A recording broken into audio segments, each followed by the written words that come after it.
Praise the Lord. நாம இன்றைக்கு தியானிக்க போகிற பகுதி ஏசாயா 7 அதிகாரத்தை நாம் தியானிக்கிறோம். ஒரு ஜெபத்தோடு ஆரம்பிக்கலாம். அப்ப நம்முடைய சொத்தம் துதிக்கிறோம். இந்த நாளுக்குள்ள சமர்ப்பிக்க ஒப்புக் கொடுக்கிறோம். கலந்து கொண்ட ஒவ்வொரு சகோதரிக்காக நன்றி செலுத்துறோம். இந்த நாளுக்குள்ள ஏசாயா 7 அதிகாரத்தை தியானிக்க நேரத்துல இம்மானுவேல் நாமமுள்ள தேவன் எங்களோடு இடைப்படுவீராக. அன்பர் இயேசுவின் நாமத்தில் ஜெபிக்கிறேன் பிதாவே. ஆமென். ஆமென். இந்த 7ஆம் அதிகாரத்துல முக்கியமாக பிள்ளைகளுடைய பெயர் கொடுக்கப்படுகிறது. பிள்ளைகளுடைய பெயரை மையமாக கொண்டு இந்த ஏசாயா 7 அதிகாரத்தை தேவன் வெளிப்படுத்துகிறாரு. நான் உங்களுக்கு இத ஷேர் பண்றேன். Then you can be understanding. Okay. Thank you. இப்போ நான் ஸ்கிரீன ஷேர் பண்ணியிருக்கேன். இன்றைக்கு தலைப்பு தேவனை நம்ப தவறினால் என்ன நடக்கும்? What happen if you fail to trust God அப்படி என்ற தலைப்பில் நாம தியானிக்க இருக்கிறோம். தேவனை நம்ப தவறினால் என்ன நடக்கும்? ஏனென்றால் அப்படித்தான் யூதாவின் ராஜா தேவனை நம்ப தவறுகிறாரு. அதனால அவர் போகிற கடினமான பாதை என்ன? எப்படிப்பட்ட மரணத்தை அவர் சந்திச்சார் என்பதையும், நாம் ஏன் தேவனை விசுவாசிக்க வேண்டும் என்றும், இம்மானுவேல் என்ற நாமத்திற்கு அர்த்தம் என்ன என்றும், இம்மானுவேல் என்கிற இங்கு ஏசாயா 7ஆம் அதிகாரத்தில் சொல்லப்பட்ட அந்த வசனத்தை மத்தேயு 1 அதிகாரத்திலே ஏன் குறிப்பிட்டார்கள் என்றும், அந்த வசனம் எப்படியாக புதிய ஏற்பாட்டிலே இயேசு கிறிஸ்துவின் வாழ்க்கையில நிறைவேறுகிறது என்பதையும் நம்ம வாசிக்கும் பொழுது, ஆண்டவர் நம்முடைய விசுவாசத்தை அதிகமாக வர்த்திக்க பண்ணுவார். அப்பொழுது நாம் ஒருபொழுதும் தேவன் மேல் நம்பிக்கை வைக்க தவறவே மாட்டோம். நாம் தேவன் மேல் நம்பிக்கை வைப்போம். அதனால அநேக ஆசீர்வாதங்களை பெற்றுக்கொள்வோம். அதுவே இந்த நாள் கூடிய நம்ம த படிப்பாக இருக்கிறது. ஏசாயா புஸ்தகத்தை 3 வடிவத்தில நாம் புரிந்து கொள்ள முடியும். முதலாவது ஏசாயா புஸ்தகத்தை யாருக்கு சொன்னாங்க? அதனுடைய அர்த்தம் என்ன என்று புரிந்து கொள்ள வேண்டும். அப்படி என்றால் ஏசாயா தீர்க்கதரிசி கிட்டத்தட்ட 4 ராஜாக்கள் வாழ்க்கையில இடைப்படுறாரு. அவர்கள் அவர்கள் ஆட்சி செய்து கொண்டிருக்கும்போது இந்த புஸ்தகத்தை எழுதுகிறாரு. அப்போ குறிப்பிட்ட இந்த 7ஆம் அதிகாரம் எந்த ராஜாவுக்கு எந்த சூழ்நிலையில சொல்லப்பட்டது என்பதை புரிந்து கொள்ள வேண்டும். அந்த காலகட்டத்திலே அந்த ராஜாவுடைய வாழ்க்கையிலே நடந்த சம்பவம் என்ன? எப்படிப்பட்ட யுத்தங்கள் நடந்தன என்பதையும், ஜனங்கள் எப்படி இருந்தார்கள் என்பதை நாம் புரிந்து கொள்ளும் பொழுது, ஏசாயா அந்த மக்களுக்கு, அந்த ராஜாவுக்கு கொடுக்கிற செய்தியோட அர்த்தத்தை புரிந்து கொள்வோம். அதுவே முதல் படியாக இருக்கு. First step. அடுத்து அப்படியாக நாம் அந்த காரியத்தை அறிந்து கொள்ளும் பொழுது, தேவன் எப்படிப்பட்டவர் என்றும், தேவன் எப்படியாக நம்முடைய வாழ்க்கையில கூட இடைப்படுவார் என்பதை கொடுத்தும் 2வது பகுதியாகவும், 3வது தற்போது வாழ்ந்து கொண்டிருக்கிற நமக்கும் ஏசாயா 7 அதிகாரத்தில் கொடுக்கப்பட்ட வசனம் எப்படியாக இணைக்கப்படுகிறது. தற்போது நான் 2000 ஆண்டுகளுக்கு அப்புறம் நான் வாழ்ந்து கொண்டிருக்கிறேன். அதுக்கு முன்பாக இந்த வசனம் எழுதப்பட்டது. இதன் மூலமாக என்னுடைய வாழ்க்கையிலே நான் என்ன தெரிந்து கொண்டேன் என்பதை குறித்தும் 3வது படியாக நாம பார்க்க போகிறோம். 3 படிகளை நாம் தியானிக்க இருக்க மட்டும் முதலாவது செய்தியின் அர்த்தத்தை புரிந்து கொள்ள வேண்டும். அப்படி என்றால் ஏசாயா 7 அதிகாரம் 1ஆம் வசனத்தை நான் வாசிக்கிறேன். உசியாவின் குமாரனாகிய யோதாமின் குமாரன். நல்லா யோசிச்சுப்பாங்க. உசியாவின் குமாரனாகிய யோதாம். உசியா தான் ஓட குமாரன் யோதாம். யோதாமோட குமாரன் ஆகாஸ் என்னும் யூதா தேசத்து ராஜாவின் நாட்களிலே. அப்போ ஏசாயா தீர்க்கதரிசி ஆகாஸ் என்ற யூதா ராஜாவின் நாட்களிலே இந்த 7ஆம் அதிகாரத்தில் கொடுக்கப்பட்ட வசனத்தை சொல்றாரு. ரேட்சீன் என்னும் சீரியாவின் ராஜாவும் என்ன சூழ்நிலை நடக்கிறது? அதாவது யூதாவின் ராஜாவாகிய ஆகாஸ் ஆட்சி செய்யும் போது ஒரு பெரிய பிரச்சனை வருது. அந்த பிரச்சனை என்ன என்றால் 2 ராஜாக்கள் அவர்களுக்கு எதிராக வர்றாங்க. யார் அந்த 2 ராஜாக்கள்? ரேட்சீன் என்னும் சிரியாவின் ராஜா. சீரியா தேசத்தின் ராஜாவின் பெயர் ரேட்சீன். அவனும் ரெமாலியாவின் குமாரனையாக பெக்கா என்றும் இஸ்ரேவேலின் ராஜாவும். நம்ம நல்லாக தெரியும். 12 கோத்திரம் 2ஆக பிரிக்கப்படுகிறது. சாலமோன் ராஜாவுக்கு அப்புறம் 2 கோத்திரம் சேர்ந்து யூதா கோத்திரம் என்றும், மத்த 10 கோத்திரங்கள் அப்படியாக பார்க்கும் பொழுது, அ நம்ம வந்து இஸ்ரவேல் தேசம் என்றும் பெயர் படுகிறது. அ அம் இஸ்ரவேல் தேசம் என்று பெயர் படுகிறது.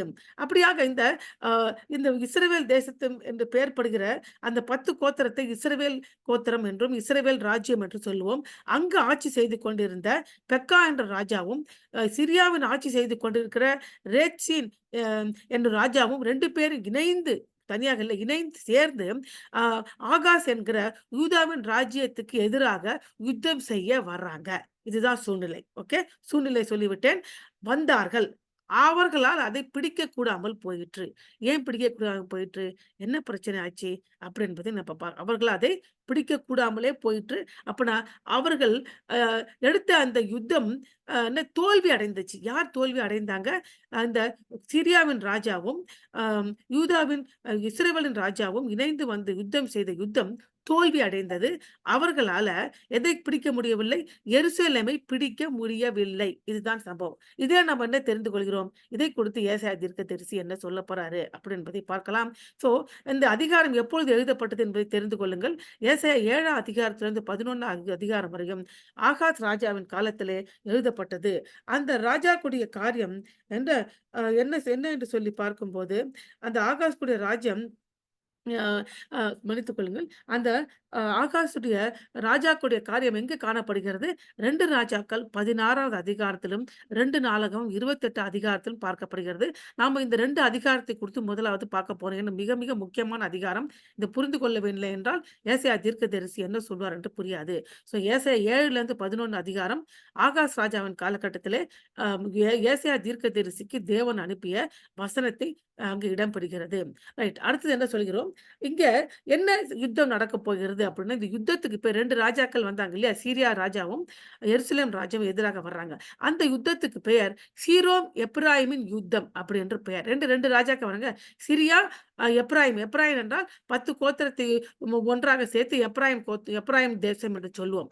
அதை இஸ்ரவேல் தேசம் என்று சொல்லுவோம். எப்பிராயீம் என்று கூப்பிடுவோம். இந்த 2 பேரும் சேர்ந்து யுத்தத்துக்கு வராங்க. இங்க இஸ்ரவேலின் அரசன் பெக்காவும், சிரியாவின் ராஜா ரேச்சேலும் யூதாவை தாக்கின போது இந்த காரியம் நடக்குது. இந்த சம்பவம் நடக்குது. எப்போ இந்த யுத்தம் நடந்தது?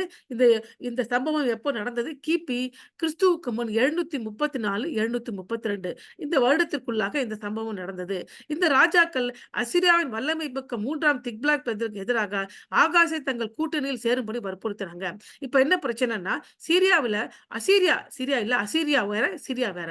இப்போ அசீரியாவில வல்லமை மிக்க ஒரு ராஜா ஆட்சி செய்றாரு. அவருடைய பெயர் திக்லாத் பிலேத்து 3ஆம் திக்லாத் பிலேத்து. அவங்க என்ன பண்றாங்க, அந்த ராஜா கொஞ்சம் கொஞ்சமா வல்லமை பெற்று உலகத்தின் பல தேசங்களை கைவசப்படுத்துகிறார். அதனால அவன நம்ம தோற்கடிக்கணும் என்றா என்ன செய்யலாம் அப்படின்னு சொல்லி பார்க்குறாங்க.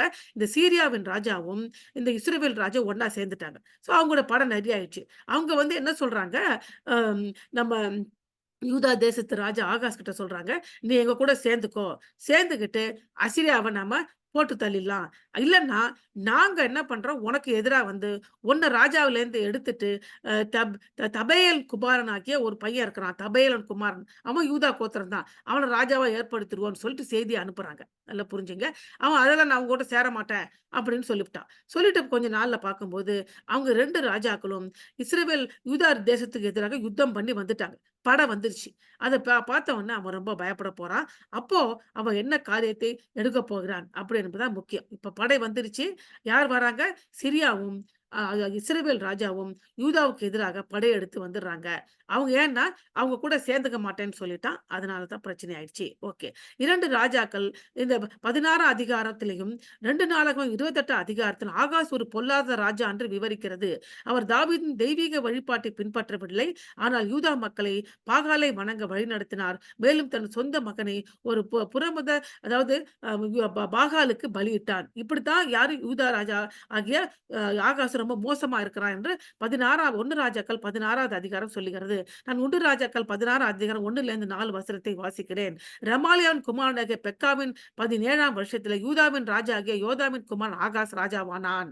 ஆகாஸ் ராஜாவாகிற போது 20 வயதாய் இருந்து எருசலேமிலே 16 வருஷம் அரசாண்டான். அவன் தன் தகப்பனாகிய தாவீதைப் போல தன் தேவனாகிய கர்த்தரின் பார்வைக்கு செம்மையானதை செய்யாமல் எத்தனை வருஷம் ஆட்சி செய்கிறான்? 16 வருஷம். நல்லா ஞாபகம் வச்சுங்க. இஸ்ரவேலின் ராஜாக்களின் வழியிலே நடந்து கர்த்தர் இஸ்ரவேல் புத்திரருக்கு முன்பாக துரத்தின ஜாதிகளோட அருவருப்பின்படியே தன் குமாரனை முதலாக தீக்கடங்க பண்ணினான். மேடையிலும் மலைகள் மேல் பச்சையான சகல மரத்தின் கீழும் பலியிட்டு தூபம் காட்டினான். இதுதான் அந்த செட்டிங். இப்படி மோசமாக இந்த ராஜா இருக்கிறாரு. அதனால எனவே அந்த பாவத்துக்கு தண்டனையாக தேவன் சீரியாவையும் இஸ்ரவேல் மக்களின் யூதாவுக்கு எதிராக வரப்பண்ணான். தேவன் தான் வரப்பண்றாரு. இத நல்லா புரிஞ்சுங்க. ஏன்னா அவன் மிகவும் மோசமா இருக்கிறான். பாகாலை வணங்கிக் கொண்டிருக்கிறான். அது 2 எங்க இருக்கு? 2 நாளாகமம் 28 அதிகாரத்துல சொல்றாங்க. இப்போரிலே சீரியோ எப்பிராயீமியர் படைகள் யூதாவிலிருந்து 1,20,000 வீரர்களை கொண்டு இந்த யுத்தம் நடந்துச்சியா? யுத்தமே நடந்துருச்சு. வந்து தாக்கிட்டாங்க. தாக்கின உடனே யூதா தேசத்தில இருக்க 1,20,000 வீரர்கள் கொன்றுட்டாங்க. யாரு? இந்த சீரியா மற்றும் எப்பிராயீமை இணைந்து வந்து 1,20,000 யூதா தேசத்தில இருக்கிற போர் வீரர்களை கொன்னுட்டாங்க. ஏறா ஏற ஏறக்குறைய 2,00,000 பேரை சிறைப்பிடித்து தேசத்தை கொள்ளையடிச்சுட்டாங்க. அவ்வளவுதான் முடிஞ்சிருச்சு. இவ்வளவு பெரிய காரியம் எப்ப நடந்திருக்குன்னு சொல்லி 2 நாளாகமம் 28ஆம் அதிகாரத்துல சொல்றாங்க. ஆகையால் அவனுடைய தேவனாகிய கர்த்தர் அவனை சீரியருடைய ராஜாவின் கையில் ஒப்புக் கொடுத்தார். அவர்கள் அவனை முறியடித்து அவனுக்கு இருக்கிறவர்களை பெரிய கூட்டை சிறைப்படுத்தி தமஸ்குவுக்கு கொண்டு போனார்கள். அவன் இஸ்ரவேல் ராஜாவின் கையில் ஒப்புக் கொடுக்கப்பட்டான். அவன் இவனை வெகுவாக முறியடித்தான். எப்படியில் யூதா மனுஷர் தங்கள் பிதாக்களின் தேவனாகிய கர்த்தரை விட்டுவிட்டபடியால் ரெமாலியாவின் குமாரனாகிய பெக்கா அவர்கள் ஒரே நாளிலே 120,000 பேரை கொன்று போட்டான். அவர்கள் எல்லாரும் மகா வீரராய் இருந்தார்கள். இஸ்ரவேல் புத்திரர் தங்கள் சகோதரர் 2 லட்சத்து பேராகிய ஸ்திரீகளையும் குமாரரையும் குமாரத்திகளை சிறைப்பிடித்து அவர்களுடைய அநேக திரவியங்களை கொள்ளையிட்டு கொள்ளை பொருளை சமாரியாவுக்கு கொண்டு போயிட்டாங்க. இப்போ இந்த இடத்துல என்ன நீங்க ஃபர்தரா படிச்சு பாருங்க. 2 நாளாகமம் 28ஆம் அதிகாரத்துல என்ன பண்றாங்க? சமாரியா கொண்டு போனோனே, அங்க ஒரு தீர்க்கதரிசி வந்து நிக்கிறார் சமாரியாவுல. அது 10 கோத்திரம் தான் சமாரியாவோட தலைநகரம். அவங்க வந்து, "ஏன்பா இவங்க உங்க சகோதரர்கள். இவங்கள கொண்டு வந்து பிடிச்சுட்டு வந்திருக்கீங்களே! இவங்களே கர்த்தருக்கு விரோதமா பாவம் செய்தனா கர்த்தர தண்டிக்கிறாரு. நீ இவங்கள இங்க வச்சுக்கூடாது. ரொம்ப பாவமான காரியம். அவங்க உங்க சொந்த ஊருக்கு அனுப்பிடுங்க" அப்படிங்கிறாங்க. அதனால பிடிச்சுக்கிட்டு வந்தவன் எல்லாருக்கும் நல்ல ட்ரெஸ் குடுத்து, சாப்பாடு குடுத்து, மறுபடியுமாக எரிகோ பட்டணத்துல வந்து விட்டுட்டு ஓடி போயிட்டாங்க. புரியுதுங்களா? ஏன்னா அவங்க கடவுளுக்கு கர்த்தருக்கு பயந்தாங்க. தீர்க்கதரிசி சொன்ன வசனத்த. இதுதான் நடந்த சம்பவம். இப்போ இந்த காரியத்தை நல்ல ஞாபகம் வச்சுக்கிட்டு, இந்த நம்ம ஏசாயா அ அதிகாரத்துக்குள்ள கடந்து போவோம். எருசலேம் நகரம் மட்டும் கைப்பற்ற முடியவில்லை அவங்களால. இந்த போரில் வெற்றி பெற்ற ஆகாஸ் எந்த வழியையும் காணாததால், இப்போ வெற்றி பெற இப்ப யுத்தம் நடக்குது. இத்தனை பேர் சண்டை போட்டு இத்தனை பேரு செத்து போயிட்டாங்க. இன்னும் கொஞ்ச நாள்ல எருசலேம கூட புடிச்சிருவாங்கன்னு ஒரே பயமா இருக்கு இப்போ. இப்போ என்ன பண்றான்? நடந்து நடந்து போச்சு. இப்ப எருசலேம புடிச்சுட்டா, நம்ம எல்லாம் புடிச்சுட்டு வாங்க, தலைநகரத்த புடிச்சுட்டா. அதனால என்ன பண்றான் அவன் சொல்லி பார்க்கும்போது, அம் அவன் அரண்மனை மற்றும் கோவில் தன்னுடைய ஆலயத்தில் இருந்த தங்கம் மற்றும் வெள்ளியை அசீரிய மன்னன் முன்பாக திக்லாத் பிலத்துக்கு அனுப்பினான். இப்ப என்ன பண்றான்? ஏன்பா நான் உனக்கு அ அசீரியாவுக்கு ஹெல்ப் கேட்கறான். அப்ப அசீரியா ராஜா திக்லாத் பிலாத்து, நான் இப்ப காசு, பணம் என்கிட்ட இருக்கிறதெல்லாம் கோயில்ல இருக்கிறது, எல்லார்கிட்ட ஆலயத்துல இருக்கிறது எல்லாம் எடுத்து, பெரிய காசு, பணம், தங்கம்லாம் எடுத்து ஆள அனுப்புறான் அசீரியா கிட்ட. இந்த மாரி நான் வந்து ரொம்ப கஷ்டத்துல இருக்கிறேன். இந்த 2 பேர் சேர்ந்து என்ன தாக்கிட்டாங்க. எனக்கு வந்து ஹெல்ப் பண்ண வா அப்படின்னு அனுப்புறாங்க. 2 ராஜாக்கள் 16ஆம் அதிகாரத்துல 8, 9 வசனத்துல இருக்கு. அப்போ என்ன பண்றாங்க? அந்த ராஜா அசீரியா ராஜா வந்து சீரியா ராஜா பெக்காவை கொன்னுடுறான். கொன்னுட்டு என்ன பண்றான்? அதாவது அ ப ப 10 கோத்திரமாகிய இஸ்ரவேல் தேசத்தையும், 2 கோத்திரமாகிய யூதா தேசத்தையும் சிற்றரசராக மாத்தி விட்டார்கள். சிற்றரசர் அப்ப என்ன அர்த்தம் தெரியுமா? நீங்க தான் எங்களுக்கு ராஜா. நாங்க சும்மா எங்க நாட்டுல நாங்க ராஜ்யம் பண்ணுவோம். ஆனா உங்களுக்கு வருஷா வருஷம் இவ்ளோ காசு குடுத்துருவோம். இவ்ளோ இவ்ளோ இவ்ளோ டாக்ஸ், இவ்ளோ பணம், இவ்ளோ எல்லாம் வருஷம் வருஷம் குடுத்துடுறோம். நாங்க சும்மா ஆட்சி பண்ணிட்டு இருக்கோம். அப்ப சிற்றரசர்கள் அர்த்தம். அப்படி மாறிட்டாங்க. யோசிச்சு பாருங்க. இப்ப என்ன ஒரு ஆபத்து வந்துருச்சு. ஒருத்தருக்கு பயந்து ஒருத்தர் பார்த்தீங்கன்னா, அவன் வந்து எருசலேமையும் எருசலேம் இருக்கிற யூதா ராஜாவையும் சிற்றரசரா மாத்திட்டான். 10 கோத்திரத்தை ஆண்ட அந்த பெக்காவையும் சிற்றரசா மாத்திட்டான். 2 பேருமே சிற்றரசாக அடிமைகளாக போயிட்டாங்க. யாருக்கு? அசீரியாவுக்கு. அசீரியர் வந்து சீரியாவை தாக்கி தமஸ்குவை அழித்தார்கள். பின்பு அசீரிய ராஜா இஸ்ரவேலையும் யூதாவையும் தன் சிற்றரசராக ஆக்கிவிட்டார்கள். இப்ப எவ்வளவு ஒரு கொடுமையான காரியம். இனிமே அவங்க விடுதலையாக எந்த காரியத்தையும் செய்ய முடியாது. எவ்வளவு சம்பாரிச்சாலும், எவ்வளவு காசு வந்தாலும், அது இவ்ளோ பெரிய அமௌண்ட் அந்த ராஜாவுக்கு, அசீரியா ராஜாவுக்கு வருஷம் வருஷம் குடுத்துக்கிட்டே இருக்க வேண்டும் என்ற ஒரு பெரிய பர்டன் வந்து விழுந்துச்சு. காரணம் என்ன? அவர்கள் கர்த்தரை நம்பவில்லை. கர்த்தரை விசுவாசிக்கவில்லை. அக்காலத்தில் சிரியாவின் ராஜாவாகிய ரெச்சின் ஏலத்தை திருப்பி சீரியரோடு சேர்த்துக் கொண்டு யூதரை இதெல்லாம் இப்படி இந்த காரியம் நடந்து முடிந்து விட்டது. இதுதான் ஹிஸ்டாரிக்கல் செட்டிங். இப்ப நம்ம போகலாம். வரலாற்று அமைக்க போயிட்டான். இந்த போரின் ஆரம்பத்துல இப்ப இந்த போர் ஆரம்பிக்க போகுது இல்லையா? எந்த போர் ஆரம்பிக்க போது? நான் உங்க போர் நடந்தது என்ன? முடிவு என்னன்னு சொல்லிட்டேன். ஆனா இந்த போர் ஆரம்பிக்கிறதுக்கு முன்பாகவே என்ன பண்றாரு? ஆகாஸ் அ அ அசீரியாவின் உதவியை கோருவதற்கு முன்பும் எருசலேமின் நீர்நிலையங்களை பாதுகாக்க ஏற்பாடுகள் நடந்து கொண்டிருந்த போது, ஏசாயா முதல் ஆகாயசிடம் பேசுறாரு. இந்த யுத்தம் வரப்போது. அதனால விஷயம் வந்துருச்சு. அதனால அ இந்த ராஜா ஏசாயா அந்த யூதாவின் ராஜாவாகிய ஆகாஸ் கிட்ட பேசும்படியாக தேவன் ஏசாயா தீர்க்கதரிசியை அனுப்புகிறாரு. அவன் அவன் அனுப்பும்போது பாருங்க ஏசாயா 7 அதிகாரம் 3ஆம் வசனம் இப்படியாக சொல்லுகிறது. "நீ உன் மகன் சேயார் யாசூப்பும் மன்னார் துறை துறை வழியாய் உள்ள மேற்குலத்து மதகின் கடைசி மட்டும் ஆகாசுக்கு எதிர்கொண்டு போங்க." இதையெல்லாம் நான் உங்களுக்கு எக்ஸ்பிளைன் பண்ணா தான் புரியும். நான் ஏசாயா 7 அதிகாரம் 3ஆம் வசனத்தை வாசிக்கிறேன். இந்த யுத்தம் ஆரம்பிக்க போது அவங்க சொல்ட்டாங்க நாங்க யுத்தத்துக்கு வர்றோம்ன்னு. இந்த யுத்தம் ஆரம்பிக்க போம்பொழுது எந்த யுத்தம்? இந்த அதாவது சீரியரும் அம் 10 கோத்திரமாக இஸ்ரவேலரும் யூதா தேசத்துக்கு ஆகாஸ் ராஜாவுக்கு எதிராக யுத்தத்துக்கு வராங்க. அப்படி என்று யுத்தம் ஆரம்பிக்க போகுது. அந்த ஆரம்பிக்கிற டயத்துல தேவன் ஏசாயா தீர்க்கதரிசியை அ அதாவது யூதாவின் ராஜாவாகிய ஆகாஸ் கிட்ட அனுப்புறாரு. அனுப்பும்போது அவர் என்ன சொல்றாரு, உன் புள்ளைய கூட்டு போப்பா. உன் புள்ளையோட பேர் என்ன? சேயார் யாசூப் என்ற புள்ளைய கூட உன்கிட்ட கூட்டிட்டு போ. கூட்டிட்டு போம்போது, அந்த ராஜா எங்க ஆகாஸ் ராஜா எங்க இருப்பான்? மேற்குலத்து மதகின் கடைசியில உட்கார்ந்திருப்பான். ஏன் மேற்குலத்து அ மதகின் கடைசியில உட்கார்ந்திருக்கான்? அப்படி என்று சொல்லி பார்க்கும்போது, அம் எந்த தேசத்துல எருசலேம் முற்றுகையிடப்பட்டுட்டான்னா, உள்ள இருக்கிற ஜனங்களுக்கு தண்ணி கிடைக்காது. தண்ணி இல்லன்னா ஜனங்க செத்து போயிடுவாங்க. அதனால வெளியில ஓடிக்கொண்டிருக்கிற தண்ணீரை மதகு வழியாக எருசலேம் உள்ளாக அவன் திருப்பி விடுகிறான். அப்பதான் பெரிய யுத்தம் வந்தா கூட, அவன் முற்றுகையிட்டா கூட தண்ணி உள்ள இருக்கும். நாம தோத்து போமாட்டோம். கொஞ்ச நாளைக்கு தாக்கு பிடிக்கலாம் அப்படின்னு தண்ணியை உள்ளே பாய்ச்சி கொண்டிருந்தான். அப்போ போயி என்ன சொல்றாரு? நீ ஆண்டவர நம்பு. மனுஷர நம்பாத. ஆண்டவர நம்பினான்னா, கர்த்தர் உன்னை என்ன செய்வாரு? விடுவிப்பாரு அப்படின்னு செய்திய சொல்றாரு.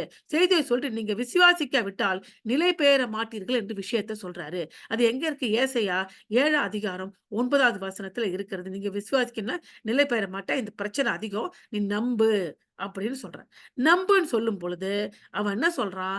இந்த எ எ இந்த ராஜா ஆகாஸ் ராஜா, அவன் முன்னாடியே ரொம்ப மோசமான ராஜா. அவன் பயபக்தியோடு கூட நான் நம்ப மாட்டேன் அப்படின்னு சொல்கிறான். அது எங்க இருக்கு?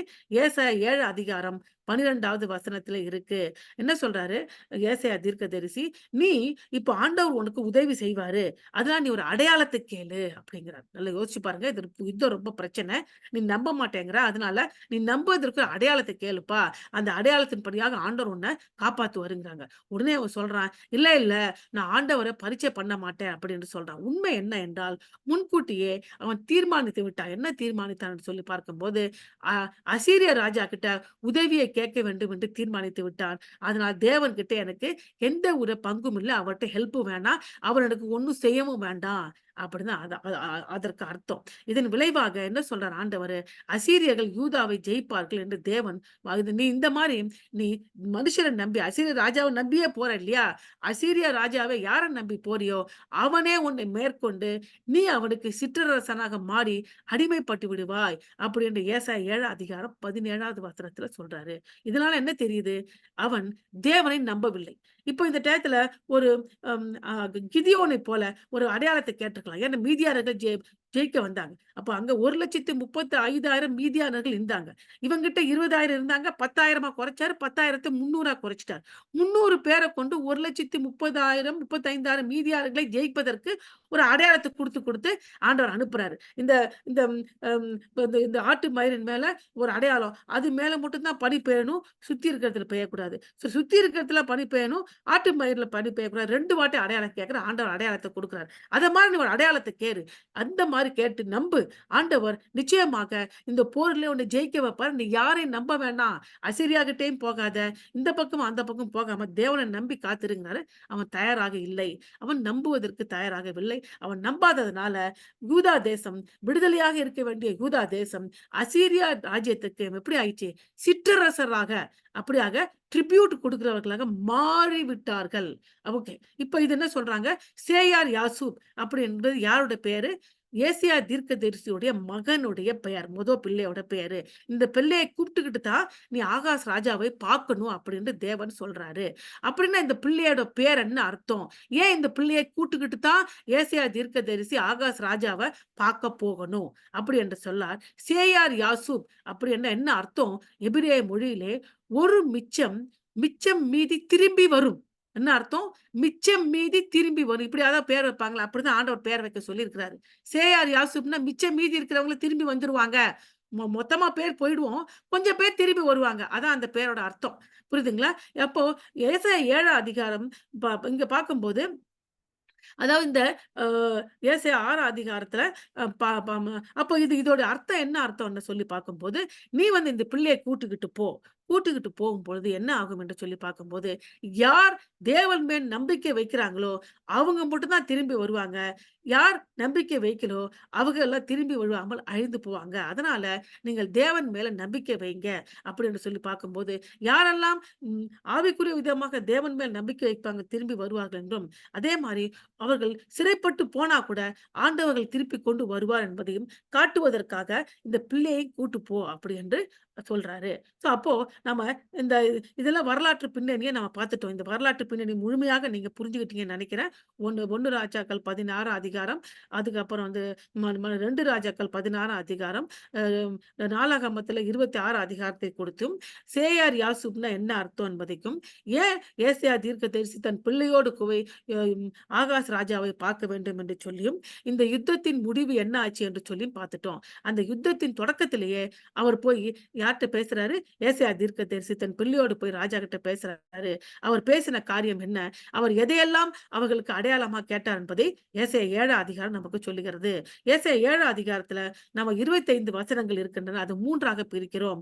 பயப்படாதே, விசுவாசத்திலே உறுதியாயிரு என்று ஏசாயா 7 அதிகாரம் 1லிருந்து 9 வசனத்துல சொல்றாங்க.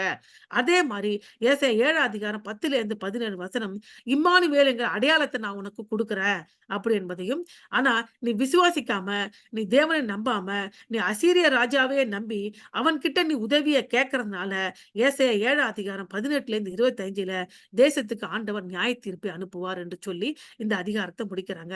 அதனால தேவன் மேல் நம்ப தவறின ஆகாஸ் ராஜாவினால என்ன ஆச்சு?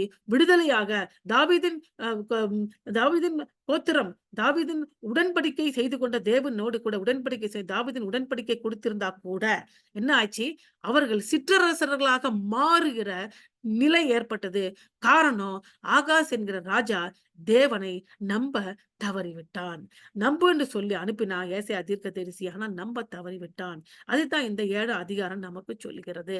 அப்போ நம்ம 7 அதிகாரம் நம்ம 1லிருந்து 9 வசனத்தை பார்க்கலாம். அதுல அறிமுக வசனம், உறுதியா இரு, பயப்படாதே.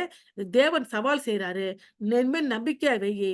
எதிரிகள் உனக்கு நிக்க மாட்டாங்க அப்படி என்று விஷயத்த சொல்றாங்க. ஃபர்ஸ்ட் விஷயம் வந்துருச்சு. அவன் நம்பல.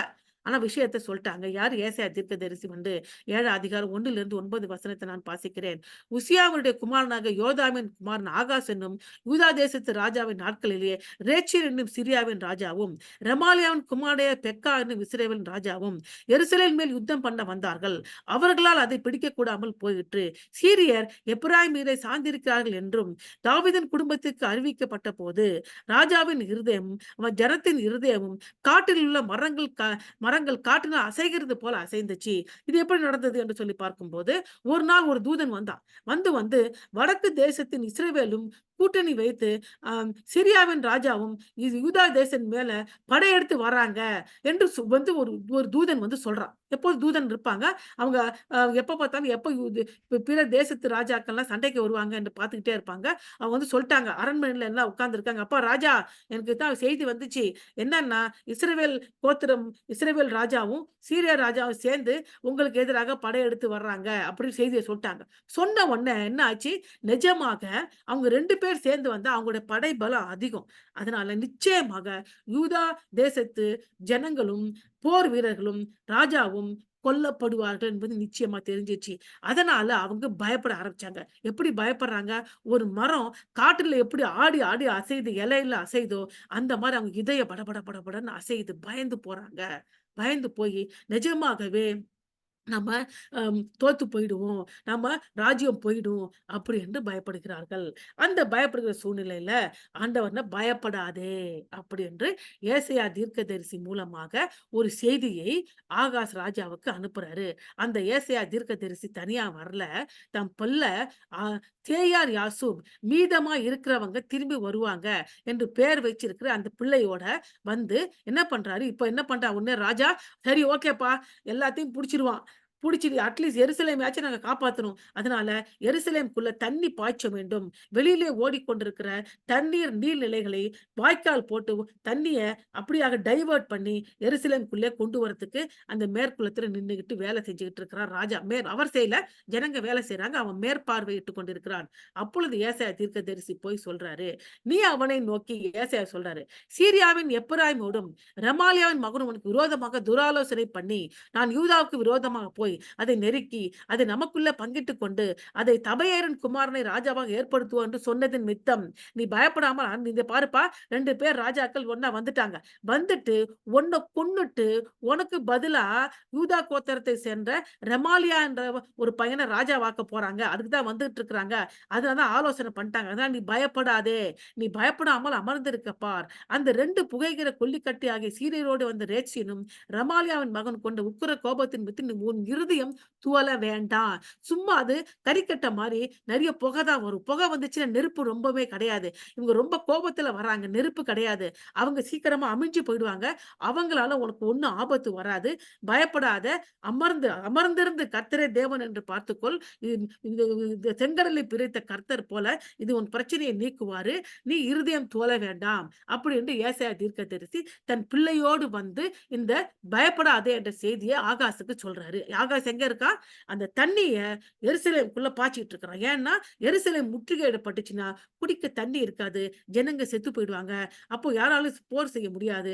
தண்ணிய உள்ள விட்டுலாம் அப்படின்னு ஒரு காரியத்தை நடத்திருக்க மேற்பார்வையிட்டு இருக்கும் போது வந்து நீ இப்போ உன் ராஜ்யத்தை காப்பாத்துறதுக்கு உங்களால முயற்சியை செய்யற. நீ ஆனா பயப்படாம தைரியமாயிரு. நீ எந்த மனுஷர்கிட்டயும் உதவியே கேட்காத. அதான் அர்த்தம். அர்த்தம் என்ன சொல்றாங்க? ஆண்டவர் சவால் விடுறார். நம்பிக்கை வைப்பா என் மேல, எதிரிகள் உனக்கு நிறுத்த மாட்டாங்க அப்படின்னு சவால் வைக்கிறார். ஏசாயா 7:7-9. கர்த்தராகிய ஆண்டவர் அந்த ஆலோசனையில் நிலை நிற்பதில்லை, அதன்படி சம்பவிப்பதும் இல்லை. அது நடக்காது. அந்த மாரி சம்பவிக்கவே சம்பவிக்காது அப்படின்னு சொல்றாரு. சிரியாவின் தலை தமஸ்கு, தமஸ்குவின் தலை ரேச்சின். அதாவது சிரியா வந்து இந்த அதாவது சிரியா தேசத்திலே ரேச்சின்ங்கிற ராஜா பெரிய ராஜா தான். அவன் பெரியவன் தான். அவன் பெரியவனாக இருந்தா கூட எப்ராயிம் தேசத்தை ஆளுகிற சமாரியாவில் தலைநகரமாக கொண்டு ஆளுகை செய்கிற 10 கோத்திரமாக இஸ்ரவேல் தேசமாக எப்ராயிம்ல பெக்காங்கிற ராஜா கூட பெரியவன் தான். இங்க பெரியவர்களாக இருந்தா கூட தேவனை விட அவங்க பெரியவர்கள் அல்ல. இவர்கள் 62 வருஷங்களே ஒண்ணுமில்லாம நொறுங்கி போயிடுவாங்க. எத்தனை வருஷத்துல? 62 வருஷத்துல நொறுங்கி போயிடுவாங்க அப்படிங்கிறாங்க. அதனால நீங்கள் விசுவாசியா விட்டால் நிலை பெயர மாட்டீர்கள் என்று சொல்லேன்டா. இது என்ன சொல்ல வர்றாருன்னா, இப்போ வந்து கொஞ்ச நேரத்துல சிரியா ராஜா செத்துருவான். ஆனா 10 கோத்திரத்தில் இருக்கிறவங்க அசீரியா ராஜா வந்து சிறைப்பிடித்துட்டு போய் ஒரு தேசமே இல்லாதபடிக்கு நாசமாயிடும். இதுதான் நடக்க போகிற காரியம் தேவனுக்கு தெரியும். அதனால நீங்க பயப்படாம இரு. விசுவாசியா விட்டால் நிலை பெயர மாட்டீங்க. விசுவாசிக்க வேண்டும் அப்படிங்கிறார். சரி, ஓகே. அப்போ ஏன் விசுவாசிக்க வேண்டும் என்றால், தாவீதுக்கு ஆண்டவர் முன்பாக உடன்படிக்கை செய்து விட்டாரு. என்ன உடன்படிக்கை? 2 சாமுவேல் 7:14 தாவீதோடு ஆண்டவர் செய்து கொண்ட உடன்படிக்கை இருக்கிறது. உன் வீடும் உன் ராஜ்யமும் என்றென்றைக்கு உனக்கு முன்பாக சிறப்படிக்கப்பட்டிருக்கும். உன் ராஜாசனம் என்றென்றைக்கும் நிலை பெற்றிருக்கும் அப்படிங்கிற உடன்படிக்கையை தாவீதோடு செய்துட்டாரு. அதனால உன்னுடைய ராஜ்யத்துக்கு உன்னுடைய சிங்காசனத்துக்கு எந்த பிரச்சனையும் வராது அப்படி என்பதை அவரு முன்கூட்டி அவருக்கு சொல்றாரு. போய் பயப்படாத, நம்பிக்கையா இருங்க. இந்த டயத்துல நம்பணும்ல. அப்போ நம்ப மாட்டேன்னு சொன்ன உடனே இப்போ இப்போ அடுத்து என்ன சொல்றாரு? நான் உங்களுக்கு ஒரு அடையாளத்தை காமிக்கிறேன் அப்படிங்கிற. இத சொல்லிட்டு அடையாளத்தை அந்த அடையாளம் என்ன? The sign of the Immanuel. Immanuel அடையாளத்தை கொடுக்கிறார். ஏசாயா 7:10-17 அடையாளத்தை கொடுக்கிறாரு. அடையாளம் நிராகரிக்கிறான். யாரு? ஏசாயா ஆகாஷ் ராஜா அடையாளத்தை நிராகரிக்கிறான். 7:10-13 இம்மானுவேலின் அடையாளத்தை கொடுக்கிறாங்க. யூதாவின் அழிவு ஏற்றுக்கொள்ளாதனால யூதா அழிக்கப்படும் என்று சொல்றாங்க. இந்த இம்மானுவேல் அடையாளம்னா என்ன? இப்ப சொல்றாரு, பயப்படாத, தைரியமா இரு, ஆண்டவர் உன் கூட இருக்கிறாரு, விசுவாசிக்கிற நிலை பெயர மாட்ட, இத்தனையும் சொல்லிட்டு ஒரு அடையாளத்தையும் கொடுக்கிறாராம். என்ன அடையாளத்தை பார்க்கலாமா நாம? அந்த அடையாளத்தை கொடுத்தா கூட அந்த ஆகாஷ் ராஜா எனக்கு அடையாளம் எல்லாம் வேண்டாம் அப்படின்னு நிராகரிக்கிறான். நிராகரிச்சதுனால இம்மானுவேல் என்கிற இன்னொரு அடையாளத்தை கொடுக்கிறார். முதல்ல ஒரு அடையாளத்தை கொடுக்குறேங்கிறாரு. எனக்கு வேணாங்கிறான் ஆகாஷ் ராஜா. நீ இப்ப வேணான்னு சொன்னதுனால இம்மானுவேல்ங்கிற அடையாளத்தை நான் இப்ப கொடுக்குறேன். இப்ப கொடுத்தா கூட இப்போ அந்த யூதா தேசம் அழிவை சந்திக்கும். ஆனால் வருங்காலத்திலே இம்மானுவேல் என்கிறனால நல்ல ராஜாவினால் ஆட்சி செய்யப்படும். என்றென்றைக்கும் அது சிங்காசனம் நிலைத்திருக்கும். அப்படி என்பதை இப்ப 7:10-17 சொல்றாங்க. அடையாளக நிராகரிப்பு 7:10-13. பின்னும் கர்த்தர் ஆகாசை நோக்கி, கர்த்தர் சொல்றாருன்னா யார் மூலமா சொல்றாரு? ஏசாயா தீர்க்கதரிசி மூலமாக ஆகாசை நோக்கி என்ன சொல்றாரு? நீ உன் தேவனாகிய கர்த்தரிடத்தில் ஒரு அடையாளத்தை வேண்டிக்கொள். அதை ஆழத்தில் இருந்தாலும் உன்னதத்திலிருந்தாலும் உண்டாக கேட்டுக்கொள் என்று சொன்னார். ஏன் சொல்றாரு? நம்பதற்கு இப்ப ரொம்ப கஷ்டம். அவங்க படைபலம் ரொம்ப அதிகம். உன்துல ரொம்ப கம்மியா தான் இருக்கு. வந்தவங்க 1,20,000 பேர வேற கொண்டு போற நிலைமையில இருக்கிறாங்க. 2,00,000 பேர சிறைப்படுத்திக்கிட்டு போயிடுற நிலைமையில வேல இருந்துகிட்டு இருக்கு. இது ரொம்ப அதனால உன் நம்பிக்கை இல்லாட்டினா ஒரு அடையாளத்த கேளு. ஆண்டவர் குடுப்பாரு. இப்ப கேட்டுக்கலாம்ல நம்பலாம். ஆகாசம் நான் கேட்க மாட்டேன். நான் கர்த்தரை பரீட்சை பண்ண மாட்டேனுங்க. அப்ப நல்ல ராஜாவா இருக்கிறன்னு ஆண்டவர்ட்ட கேட்க மாட்டேனா அப்படின்னு சொல்லலாம். அப்படி இல்ல. அவங்க அடையாளம் குடுக்கறதுக்கு ரெடி ஆயிட்டாங்க. சரி இவன் கேட்க வேணாம். ஆண்டவரே ரெடி ஆயிட்டாரு. ஆனா கூட எனக்கு அடையாளம் வேண்டாம். ஏனென்றால், நான் ஆண்டவர நம்ப தயாராகவில்லை. நான் முன்கூட்டியே ஒரு தீர்மானம் எடுத்து விட்டேன். இந்த ராஜாக்களுக்கு எதிராக அசீரியா என்ற பெரிய ராஜா கிட்ட காசு பணம் எல்லாம் குடுத்து அவனுக்கு உதவிய நான் கேட்கறதுக்கு ரெடி ஆயிட்டேன். அதனால யெகோவா தேவனாகிய கர்த்தர்கிட்டேருந்து எனக்கு எந்த உதவியும் வேணாம். எந்த அடையாளமும் வேணாம். அப்படிதான் அர்த்தம். அப்போது ஏசாயா, தாவீதின் வம்சத்தாரே, நீங்கலாம் தாவீதின் வம்சத்தாரே, தாவீதோடு உடன்படிக்கை செய்து கொண்ட தேவன் தாவீதோடு உடன்படிக்கை செய்து கொண்ட தாவீதின் வம்சத்தாரே கேளுங்கள். நீ மனுஷரை விசனப்படுத்துகிறது போதாதென்று என் தேவனை விசனப்படுத்த பார்க்கிறீர்கள். தேவன் உங்களுக்காக பொறுமையா இருந்து, இருந்து, இருந்து, இருந்து பார்த்தாரு. அவருடைய பொறுமை எல்லை மீறி போய் அவரே மிகுந்த துக்கப்பட்டுட்டாரு.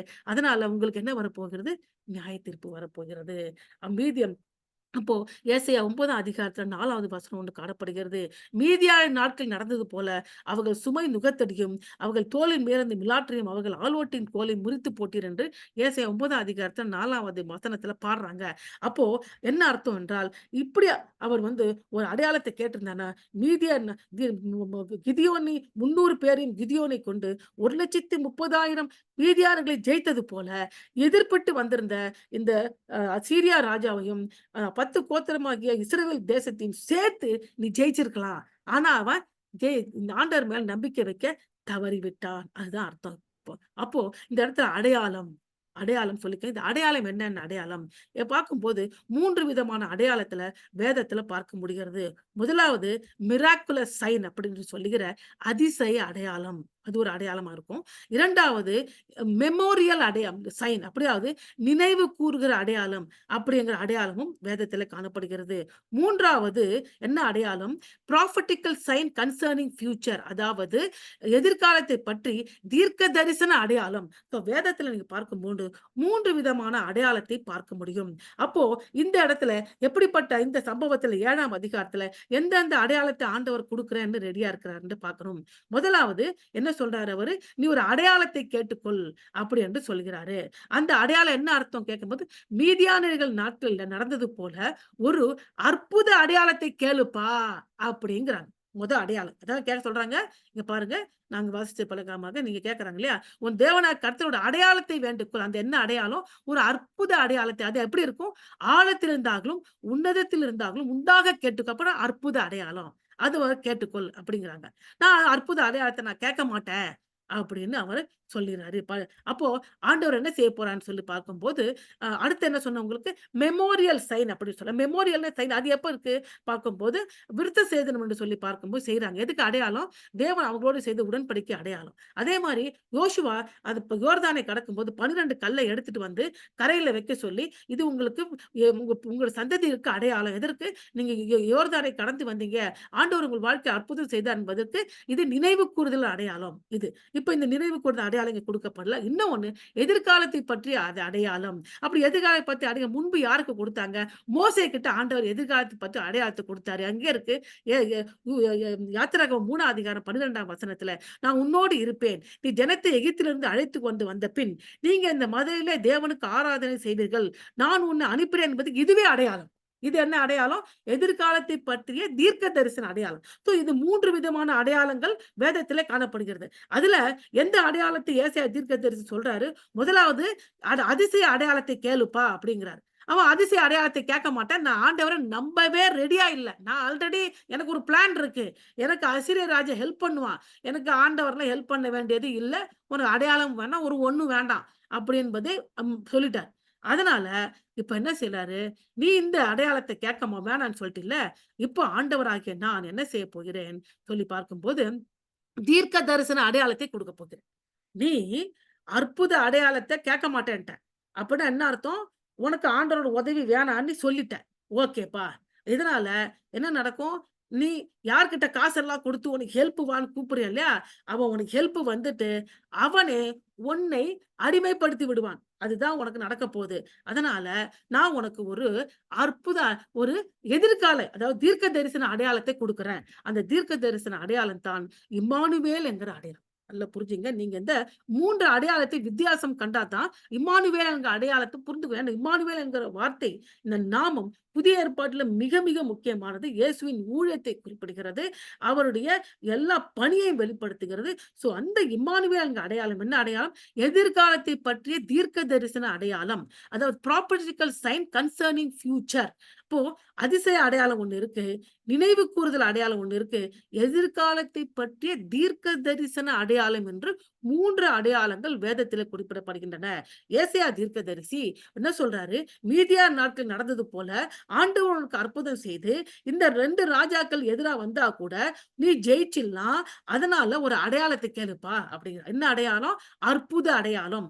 ஆழத்தினாலும் உன்னதத்திலிருந்தாலும் உண்டாக கேட்டுக்கொள். அற்புத அடையாளம். எனக்கு அற்புத அடையாளம்லாம் வேண்டாம். அப்படியா? ஓகே. நான் என்ன பண்றேன்? நீ வேண்டாம் என்ற ஆண்டவரை நிராகரித்து விட்டதனால, இப்பொழுது நான் எதிர்காலத்தை பற்றி தீர்க்க தரிசன அடையாளம் கொடுக்கிறேன். அந்த அடையாளம் தான் இம்மானுவேலின் அடையாளம். அது எங்க இருக்கு? ஏசாயா 7 அதிகாரம் 14லிருந்து 15. ஆதலால் ஆண்டவர் தாமே உனக்கு ஒரு அடையாளத்தை கொடுப்பார். இதோ ஒரு கன்னிகை கர்ப்பவதியாகி ஒரு குமாரனை பெறுவாள். அவருக்கு இம்மானுவேல் என்று பெயரிடுவாள். தீமையை வெறுத்து நன்மையை தெரிந்து கொள்ள அறியும் வயது மட்டும் அவர் வெண்ணெயையும் தேனையும் சாப்பிடுவார். இது ஒண்ணுமே நமக்கு புரியாத மாரி இருக்கு இல்லையா? அதான் இந்த இடத்துல சொல்றேன். நல்லா புரிஞ்சுங்க. ஆகாஸ் ராஜா கிட்ட போயி, "நீ அற்புத அடையாளத்த கேட்டுக்கல. நீ ஆண்டவன நம்ப தயாரா இல்ல. அதனால நிச்சயமாக யூதா தேசம் அசீரியாவினாலே நீ சிற்றரசாக போய் அவனுக்கு அடிமை ஆயிடுவ. இது உனக்கு நிச்சயமா நடக்கும். ஆனா ஆண்டவர் கைவிட மாட்டார். ஏன்டா தாவீதோடு தேவன் உடன்படிக்கை செய்து கொண்டிருக்கிறார். அந்த உடன்படிக்கையின் படியாக என்ன செய்வார்? ஒரு எதிர்காலத்திலே ஒரு அற்புத அடையாளம் நடக்கப் போது. அந்த அற்புத அடையாளம் யாரு? ஒரு கன்னிகை கர்ப்பவதியாக குமாரனை பெறுவாள். அவளுக்கு இம்மானுவேல் என்று பெயரிடுவார்கள். அந்த ராஜா, ஆகாஸ் ராஜாவே, நீ மொத்தம் மோசமானவன். நீதி, நியாயம் செய்யாம, கர்த்தருக்கு உண்மை இல்லாம இருக்கிற. ஆனால் அந்த ராஜா தீமையை வெறுத்து நன்மையை செய்வார். நன்மையா ஆட்சி செய்வாரு. அப்படின்னு இந்த இம்மானுவேல் அடையாளத்தை முடிக்கிறாங்க. அப்போ வாக்குத்தத்தம் பண்ணப்பட்ட புதிய குமாரனுடைய பெயர் இம்மானுவேல். அப்படி என்றால் தேவன் நம்மோடு இருக்கிறார் என்று அர்த்தம். அந்த மகனின் பெயர் எதிர்காலத்தில் ஒரு கட்டத்திலே ஆகாசுக்கு பதிலாக தெய்வீக தாவீதின் ஆட்சியாளராக இருக்கும் ஒரு வாரிசுக்கான பொதுவான நம்பிக்கையை குறிப்பிடுகிறது. ஆனால் இம்மானுவேல் என்ற பெயர் பிற்கால செய்தி வரை எந்த ஒரு குறிப்பிட்ட சூழ்நிலைக்கும் பயன்படுத்தப்படவில்லை. கொஞ்சம் யோசிச்சு பாருங்க. இந்த இடத்துல பயன்படுத்தப்படல. ஆனால் படிப்படியாக ஏசாயா 8 அதிகாரத்திலும் ஏசாயா 9 அதிகாரத்திலும் இம்மானுவேல் என்கிற ராஜாவையும் அவர் எப்படிப்பட்ட ஆட்சி செய்வார் என்பதையும் கொஞ்சம் கொஞ்சமாக வெளிப்படுத்துவாங்க. நான் எப்படி ஏசாயா 9 அதிகாரம் 6 வசனம் இப்படியாக சொல்லுகிறது.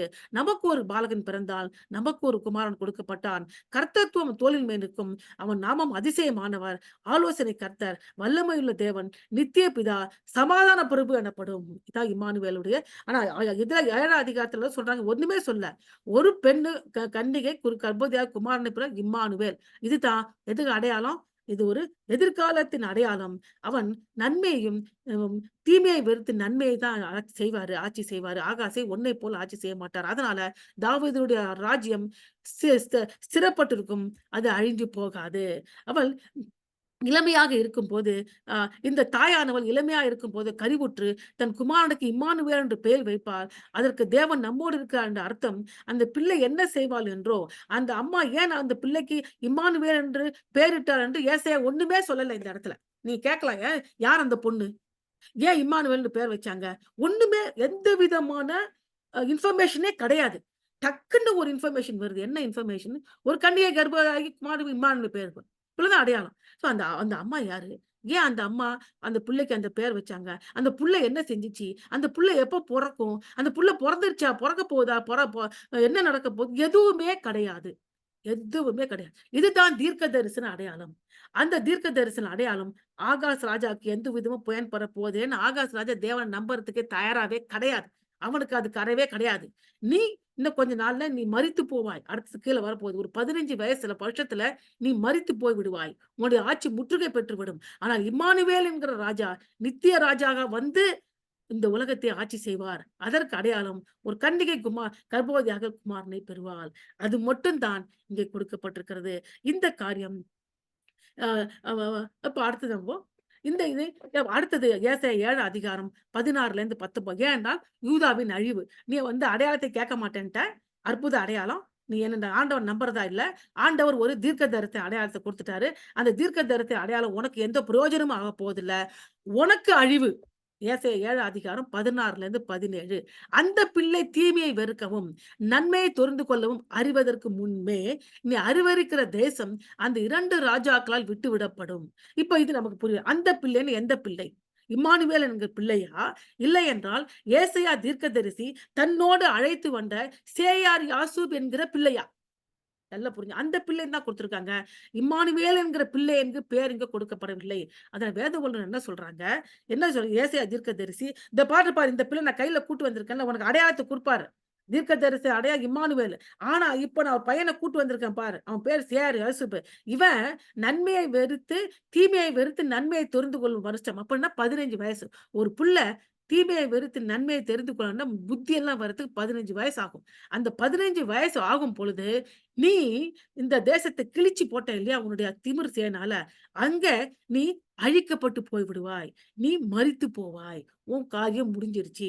எப்பிராயீம் யூதாவை விட்டு பிரிந்த நாள் முதல் வராத நாட்களை கர்த்தர் உன்மேலும், உன் ஜனத்தின் மேலும், உன் பிதாவின் வம்சத்தின் மேலும், அசீரியாவின் ராஜாவினால வரப்பண்ணுவாரு. நீ 15 வருஷத்துக்கு அப்புறம் செத்து போயிடுவ. அப்புறம் இந்த இந்த தேசம் அசீரியாவினாலே அடிமைப்படுத்தப்படும். மிகுந்த கஷ்டத்துக்குள்ள கடந்து போகும். மிகுந்த நஷ்டத்துக்குள்ள கடந்து போகும். ஏனென்றால், நீ ஆண்டவரை நம்பவில்லை. இதான்பா. முடிந்து விட்டது. இத்தோட நம்ம இத முடிக்கிறோம். அது அப்புறம் 2 நாளாகமத்துல பாருங்க. அம் 2 நாளாகமம் 28 அதிகாரத்துல அந்த ஆகாஸ் ராஜா எப்படி மரிக்கிறார் சொல்லிருக்கு பாருங்க. 2 ராஜாக்கள் 28, 22, 24, 27 வசனத்தை நான் வாசிக்கிறேன். ஆகாஸ் ராஜா நெருக்கப்படுகிற காலத்திலும் கர்த்தருக்கு விரோதமா அந்த ஆகாஸ் என்னும் ராஜா துரோகம் பண்ணிக்கொண்டே இருந்தான். ஆகாஸ் தேவனுடைய ஆலயத்தின் பணிமுட்டுகளை சேர்த்து தேவனுடைய ஆலயத்தின் பணிமுட்டுகளை துண்டு துண்டாக்கி கர்த்தருடைய ஆலயத்தின் கதவுகளை பூட்டி போட்டு எருசலேமின் மூலைக்கு மூலை பலிபீடங்களை உண்டு பண்ணி ஆகாஸ் தன் பிதாக்கள் நித்திரை அடைந்த உண்டு பண்ணி எல்லாம் ஃபுல்லா நாசமாக்கிட்டான். அவன் சொன்ன பிரகாரம் அவன் எத்தனை வருஷம் ஆட்சி செய்யறான்? நான் முதல்ல வாசிச்சேன் உங்களுக்கு. ஒரு 2 ராஜாக்கள் 16வது அதிகாரத்துல வாசிக்க சொன்னேன். ஆகாஸ் ராஜா 16 வருஷம் தான் ஆட்சி செய்தார் என்று நீங்க வாசிச்சீங்க. போய் வாசிச்சு பாருங்க. 2 ராஜாக்கள் 16வது அதிகாரம் 1வது வசனத்துல அங்க சொல்லப்பட்டிருக்கிறது.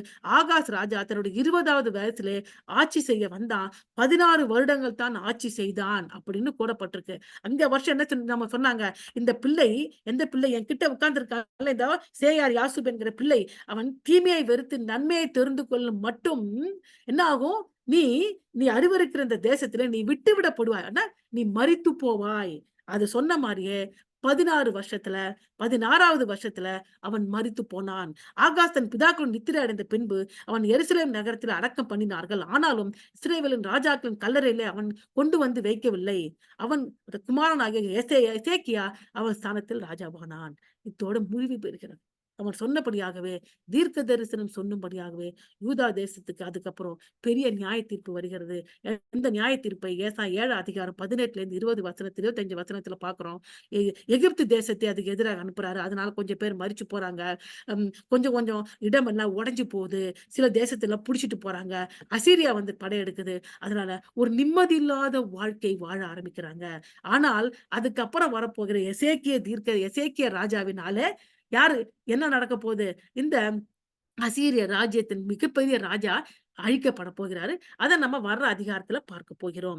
இந்த அதிகாரத்தை நம்ம இத்தோடு முடிவு பெறுகிறோம். அப்போ இன்றைய கொள்கை இப்ப இதுல நம்ம என்ன தெரிந்து கொள்கிறேன் என்று சொல்லி பார்க்கும்போது, நம்ம எந்த கஷ்டம் வந்தா கூட தேவன் இதன் மூலமா நான் தேவனை பற்றி என்ன அறிந்து கொள்கிறேன். அடுத்த பகுதி இதெல்லாம் படிச்சுட்டேன். இது மூலம் தேவனை என்ன அறிந்து கொள்கிறேன். எவ்வளவு கஷ்டம் வந்தா கூட பயப்படக்கூடாது. தேவன் மேல் நம்பிக்கை வைக்கணும். தேவன் மேல் உறுதியாக இருக்க வேண்டும். அதன் மாத்திரமல்லாமல் தேவன் உதவியை கொடுக்கிறேன்னு சொன்னா கூட அந்த உதவியை ஏற்றுக்கொள்ள வேண்டும். உதவியை நீங்க மறித்து வேண்டாம் ஆண்டவர் உதவியே வேணாம் என்று சொல்லி அவரை நீங்க எவ்வளவுக்கு எவ்வளவு தள்ளி விடுகிறீர்களோ அவ்வளவுக்கு அவ்வளவு ஆண்டவர் பொறுமையை இழந்து உங்கள் மேல் நியாய தீர்ப்பை கொடுத்து பேரழிவு வருவதற்கு காரணமாகி விடும். அப்படித்தான் ஆகாஸ் ராஜாவுக்கு நடந்துச்சு. அப்படிப்பட்ட ஒரு காரியத்தை செய்யவே நம்ம கூடாது. அந்த கஷ்டத்தின் நடுவிலே தேவன் நம்மளை கைவிடவே மாட்டாரு. எவ்வளவுதான் ஒரு ஒரு குறிப்பிட்ட ஜனங்கள் இப்படியாக அவர்கள் தேவனை நம்பாம அழிந்து போனா கூட கொஞ்சம் மீதி இருக்கிற ஜனங்கள் தேவனை நம்புவாங்க. அவர்களுக்கு இம்மானுவேல் என்ற அடையாளம் கொடுக்கிறாங்க. அந்த இம்மானுவேல் கர்த்தர் உன்னோடு கூட இருக்கிறார் அடையாளம். அந்த அடையாளத்தை தான் மத்தேயு 1 அதிகாரத்துல 23வது வசனத்தை நம்ம பார்க்கிறோம். மத்தேயு 1 அதிகாரத்துல என்ன நடக்கிறது? மரியாள் கர்ப்பவதி ஆயிட்டாங்க. திருமணம் ஆவதற்கு முன்பாக யோசேப்பு அவனை தள்ளிவிட நினைக்கிறாங்க. அப்பொழுது என்ன பண்ணுகிறார்? தூதன் வெளிப்பட்டு, காபிரியேல் தூதன் வெளிப்பட்டு, தாவீதின் குமாரனாகிய யோசேப்பே, உன் மனைவியாக மரியாளை சேர்த்துக் கொள்ள ஐயப்படாதே. அவரிடத்தில் உற்பத்தியா இருக்கிறது பரிசுத்த ஆவியினால் உண்டானது. அவள் ஒரு குமாரனை பெறுவாள். அவருக்கு இயேசு என்று பெயரிடுவாயாக. ஏனென்றால் அவர் தமது ஜனத்தின் பாவங்களை நீக்கி அவர்களை இரட்சிப்பார் என்றான். தீர்க்கதரிசியின் மூலமாக கர்த்தரால் உரைக்கப்பட்டது நிறைவேறும்படி இதெல்லாம் நடந்தது. அவன் இதோ ஒரு கன்னிகை கர்ப்பவதியாகிய ஒரு குமாரனை பெறுவாள். அவருக்கு இம்மானுவேல் என்று பெயரிடுவார் என்று சொன்னார். இம்மானுவேல் என்பதற்கு தேவன் நம்மோடு இருக்கிறார் என்று அர்த்தமாம். யோசேப்பு நித்திரை தெளிந்து எழுந்து கர்த்தரோட தூதனுக்கு கட்டளையிட்டபடியே தன் மனைவியை சேர்த்துக் கொண்டார். முக்கியமான இடம். யோசேப்புக்கு மனைவியை சேர்த்துக் கொள்ள வேண்டும். சேர்த்துக் கொள்ள வேண்டும் என்றால் இந்த தீர்க்க தரிசன வசனம் இங்கே நிறைவேற வேண்டும். அல்லேலூயா. எங்கே சொல்லப்பட்ட வசனம் எப்படியாக நிறைவேறுச்சு என்று பாருங்கள். சோ இப்ப இந்த என்ன என்ன என்ன அடையாளம்? இது தீர்க்க தரிசன அடையாளம். எத்தனை அடையாளங்கள் இருக்கிறது வேதத்திலே? வேதத்திலே காணப்படுகிறது. அற்புத அடையாளம். உதாரணம், கிதியோன் காலகட்டத்தில் நடந்தது போனது. யோசுவா அப்படியாக சண்டையிட போனது போது சூரியன் சந்திரன் அப்படியாக தரித்து நின்றது. அற்புத அடையாளம். அப்புறம் நினைவு கூறுதல், மெமோரியல் சைன், நினைவு கூறுதல் அடையாளம். எதை நினைவு கூறுவதற்கு? யோசுவா யோர்தானை கடந்த போது 12 கற்களை கொண்டு வந்து கரையிலே நட்டு அது நினைவு கூறுதலின் ஒரு அடையாளம். அடுத்தது தீர்க்க தரிசனம், எதிர்காலத்தை வெளிப்படுத்துகிற தீர்க்க தரிசன அடையாளம். அந்த அடையாளம் எதை கொடுக்கப்படுது? ஏசாயா இம்மானுவேல் என்கிற பெயரோடு கொடுக்கப்படுகிறது. அந்த தீர்க்க தரிசனம் இயேசு கிறிஸ்துவின் வாழ்க்கையிலே பிறப்பிலே நிறைவேறிற்று. அல்லேலூயா. நம்ம முடித்து விட்டோம். நம்ம இப்ப இறுதியாக நம்ம இதுல அப்ளிகேஷன் பாயிண்ட், இதோட ஒப்புமை பாயிண்ட் என்ன அப்படின்னு பார்த்துக்கோங்க. ஏசாயா ஆகாஸ் செய்த எந்த தப்பையும் நம்ம செய்யக்கூடாது. அவன் செய்தது எல்லாமே தப்பு. அவன் செய்த தப்பு செய்யக்கூடாதுன்னா நாம ஏன் தேவனை நம்ப வேண்டும்? why we need to trust God? நாம் ஏன் தேவனை நம்ப வேண்டும்? ஏனென்றால் தேவன் நம்மளை ரட்சிக்க வல்லவர். நாம் ஏன் தேவன் நம்ப வேண்டும்? முதலாவது தேவன் நம்ம ரட்சிக்க வல்லவர். God is able to deliver us. எப்படி? தானியேல் 3 அதிகாரம் 17ஆம் வசனம் சொல்லுகிறது. நாங்களா அந்த சாத்ராக், மேஷாக், ஆபேத்நேகோ, நீ வச்ச சிலையை நாங்க வணங்க மாட்டோம். எங்க நெருப்புல வேணா போடு, நாங்க கவலைப்பட மாட்டோம். ஏனென்றால் நாங்கள் ஆராதிக்கிற எங்கள் தேவன் எங்களை தப்புவிக்க வல்லவராய் இருக்கிறார். அவர் எரிகிற அக்கினி சூனையாகிலும் ராஜாவை கொண்டு கைக்கு நீங்களாக்கி விடுவிப்பார். இப்படியாக அவன் ஆகாஸ் ராஜா தேவனை நம்பி இருந்தான்னா அப்படியாக யூதா தேசம் அழிஞ்சு போயிருக்காது. ஆனா நம்பவில்லை. ஆனா நம்ம என்ன செய்ய வேண்டும்? தேவனால் ரட்சிக்க, எந்த சூழ்நிலையிலும் தேவனால் நமக்கு ரட்சிக்க முடியும், வல்லமை உள்ளவர் என்பதை நாம் நம்ப வேண்டும். இரண்டாவது, God is able to fulfill his promise. தேவன் தன் கொடுத்த வாக்குத்தத்தத்தை நிறைவேற்ற வல்லவர் என்று நம்ம நம்ப வேண்டும். ஏனென்றால் தாவீதோட ஆண்டவர் உடன்படிக்கை செஞ்சுட்டாரு. உன் சிங்காசனம் நிலைநிற்கும் சொல்லிட்டார் 2 சாமுவேல் 7 அதிகாரத்துல. அதை அவன் நம்பியிருந்தா கூட அந்த அசீரியாவுக்கு ஹெல்ப்புக்கு போயிருக்க மாட்டான். ஆண்டவர் எப்படியோ காப்பாத்து நம்பியிருப்பான். அப்போ ஆண்டவர் வாக்குத்தத்தம் செய்ததை நிறைவேற்ற வல்லவர் என்று ஆகாஸ் ராஜா நம்பவில்லை. ஆனால் நாம நம்ப வேண்டும். ரோமர் 4:21 இப்படியாக சொல்லுகிறது. ஆபிரகாம் தேவன் வாக்குத்தத்தம் பண்ணதை நிறைவேற்ற வல்லவராய் இருக்கு முழு நிச்சயமாக நம்பி. யார்? ஆபிரகாம். தேவன் மகிமைப்படுத்தி விசுவாசத்தில் வல்லவனானான். 100 வயது இருந்தா கூட சரீரம் செத்தவனாக இருந்தாலும் கடற்கரை மனரத்தனையாக ஜனங்களை பெற்றெடுத்தான். ஆண்டவர் வாக்குத்தத்தத்தை நிறைவேற்ற வல்லவர். இரண்டாவது, நாம் ஏன் தேவனை மூன்றாவது விசுவாசிக்க வேண்டும்? God is able to make grace. அது மாத்திரமல்ல, கிருபையை நமக்கு அளவுக்கு அதிகமாக வழங்குகிறார். என்ன வழங்க? கிருபை நமக்கு வேணும். 2 கொரிந்தியர் 9:8 இப்படி சொல்லுகிறது. நீங்கள் எல்லாவற்றிலும் எப்போதும் சம்பூர்ணம் உள்ளவர்களாகியும் சகலவித நற்கிரியைகளும் பெருகிறவர்களாக இருக்கும்படிக்கு தேவன் உங்களிடத்தில் சகல கிருபையையும் பெருகை செய்ய வல்லவராயிருக்கிறார். ஆண்டவர் நம்ம ஒவ்வொரு நாளும் நமக்கு கிருபை வேணும். கிருபை ஏன் வேணும்? நற்கிரியை செய்வதற்கு நமக்கு கிருபை வேணும். இல்லை நம்மளால செய்ய முடியாது. நமக்கு நற்கிரியை செய்யும்படியாக அழைக்கப்பட்டிருக்கிறோம். அந்த ஆகாச ராஜா நற்கிரியை செய்தானா? இல்ல. அவன் ஆலயத்தை மூடி போட்டான், மண்முட்டுகளை உடைச்சான், தன் பிள்ளையை தீக்கடங்க பண்ணினான், தேவனை நம்பல. வேற யாரும் நம்பி போய் காசு குடுத்தான். எவ்வளோ சொன்னாலும் கீழ்ப்படியாம கடைசி வரைக்கும் மேலும் மேலும் தேவனை கோபப்படுத்திக்கிட்டே இருந்தான். அப்போ அவனுக்கு கிருபை இல்ல. அவன் நற்கிரியை செய்யவில்லை. ஆனா நாம நற்கிரியை செய்யும்படி அழைக்கப்பட்டிருக்கோம். நமக்கு நற்கிரியை செய்ய நம்மளா செய்ய முடியாது. நமக்கு அளவு கடங்காத கிருபை வேண்டும் என்று 2 கொரிந்தியர் 9:8 சொல்லுகிறது. அதுக்கு மாத்திரம் அல்லாம நாம் ஏன் அவரை விசுவாசிக்க வேண்டும்? 4வது நாம முற்றும்படியா ரட்சிக்க வல்லவர். இப்போ மட்டும் இல்ல. எப்பவுமே எப்பவுமே ரட்சிக்க வல்ல எப்படி ரட்சிக்க வல்லவர்? எபிரெயர் 7:25 சொல்லி போகிறது. மாறிப்போகாத ஆசாரியராக இருக்கிறார் அவர் தேவனிடத்தில் சேருகிறவராய் வேண்டுதல் செய்யும்படி அவர் எப்பொழுதும் உயிரோடு இருக்கிறவராய் அவர்களை முற்றும்படியா ரட்சிக்க வல்லவராய் இருக்கிறார். அவர் அவர் நமக்கு பிரதான ஆசாரியர் இருக்கிறாரு. நமக்காக பிதாவிட்ட வேண்டிக்கிட்டு நம்மள முற்றும்படியா ரட்சிக்க வல்லவராய் இருக்கிறாரு. 5வது நம்ம ம் கீழே விழுந்து போகாதபடிக்கு நம்மை காப்பாற்றுவதற்கு வல்லவரா இருக்கார். எந்த பிரச்சனை வந்தாலும் விழுந்து போகக்கூடாது. ஏன்னா பிரச்சனை வரும். விழுந்தா கூட நம்ம விழுந்து போகாதபடிக்கு நம்மை காக்க வல்லவரா இருக்கிறார். அதனால நாம அவரை விசுவாசிக்க வேண்டும். யூதா 1 அதிகாரம் 24 வசனம். வழுவாதபடி உங்களை காக்கவும், தமது மகிமையுள்ள சன்னிதானத்திலே மிகுந்த மகிழ்ச்சியோடு உங்களை மாசற்றவர்களாய் நிறுத்தும் வல்லமையா இருக்கார். நம்ம இப்ப மட்டும் இல்ல. நம்ம ரட்சிக்கப்பட்டு கர்த்தருடைய வருகையிலே நம்ம உயிர்த்தெழுந்து நம்ம மாசற்றவர்கள தேவனுக்கு முன்பாக நிற்கும் வரைக்கும் விழாதபடிக்கு நம்மை தற்காத்துக் கொள்ள, நிறுத்த வல்லவராயிருக்கிறார். அதனால நாம் என்ன செய்ய வேண்டும்? தேவனை நம்ப வேண்டும். ஆனா ஆகாச ராஜாவ போல நம்பாம அழிந்து போகக்கூடாது. எவ்வளவு பிரச்சனை வந்தாலும் தேவனை நம்புவோம். கர்த்தரோட நாமம் மகிமைப்படுவதாக. கலந்து கொண்ட ஒவ்வொருவருக்கும் நன்றி. ஆமென். Thank you.